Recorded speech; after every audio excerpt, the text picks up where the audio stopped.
Before you said a single word, they already decided. Your salary negotiation, your first date, that job interview. The moment you walked into that room, someone's brain had already run a full background check on you. And here's the terrifying part. They were right.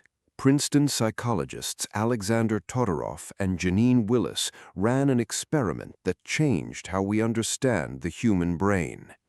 They showed people photographs of strangers for just 1/10 of a second. Then they asked, how competent does this person seem? How trustworthy? How dominant? And here's what they found. When they gave people unlimited time to study those same photographs, their answers barely changed. The brain doesn't need more data. It decides almost instantly, and then it defends that decision like it's the truth. This isn't shallow. This isn't rude. This is ancient survival code running inside every human being alive. But here's what nobody tells you. You can learn the code. Today, we're going to break down exactly what people are reading about you in those first 10 seconds, the signals, the science, and how to use it. Stay until the end. The last point is the one most people never figure out. The body speaks before the mouth opens. In 1971, a UCLA professor named Albert Mehrabian published research that the world wasn't ready for. He discovered that when people form impressions, 55% comes from body language, before sound, before logic, before a single word. Think about what that means. More than half of your perceived value is communicated silently. Your posture, the way you hold your hands, how you occupy space, all of it is a broadcast signal your body sends on a frequency the subconscious tunes into automatically. Here's the signal most people get wrong. Contraction.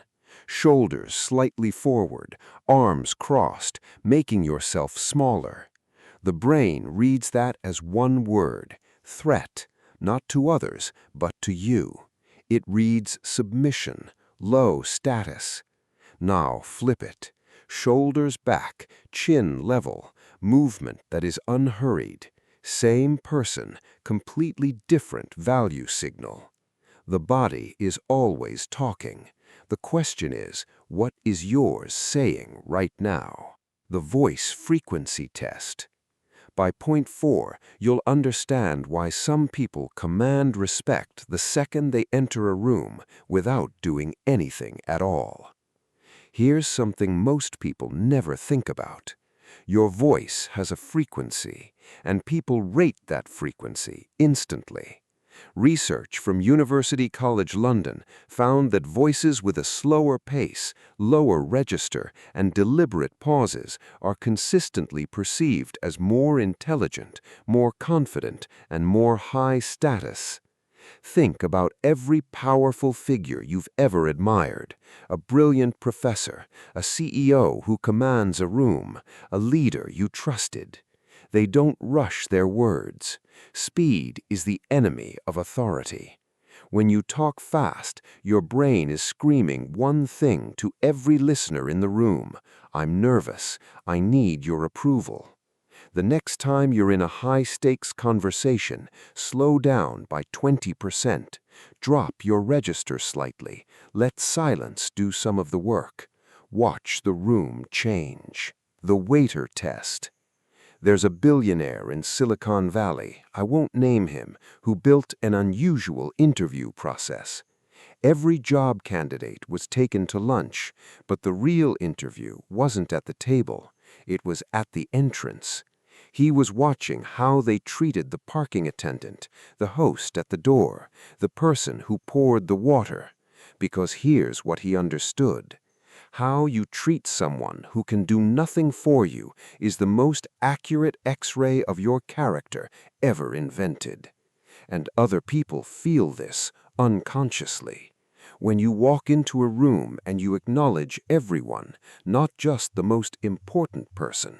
When you give the same energy to the waiter as you give to the executive, people don't just respect you, they trust you. And trust, psychologically, is the highest form of perceived value that exists. The entry effect. This next point explains something you've experienced your whole life but never had words for. You felt it before. Someone walks into a room and everything slightly shifts. Not because of what they said, not because of what they're wearing, something else. Social psychologists call it presence, but what actually creates it? Research shows it comes down to a single behavior, the 3-second pause. Most people, when they enter a room, immediately start scanning for something to grab onto, a familiar face, a phone, something that says, "I belong here." High-value individuals do the opposite.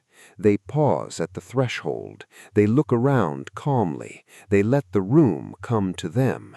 It communicates one thing in the ancient language of status. I am not looking for approval. I already have it. Try it once, just once.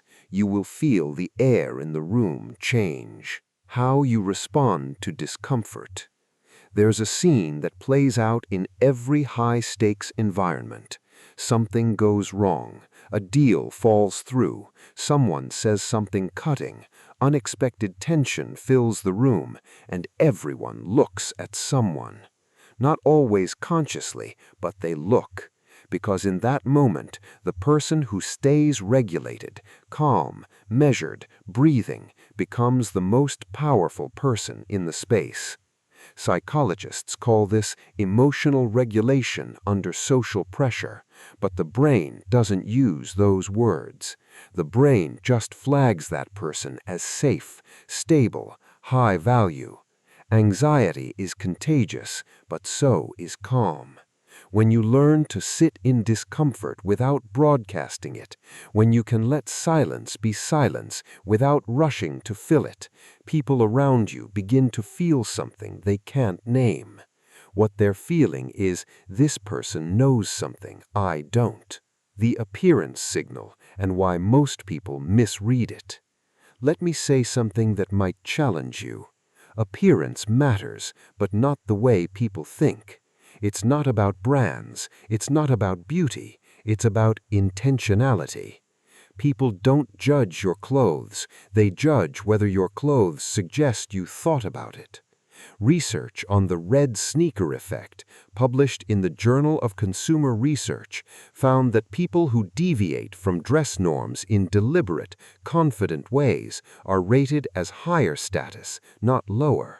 Because the signal isn't the outfit.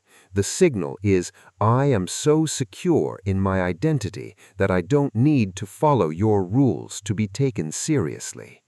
Grooming, fit, cleanliness, intentional choices.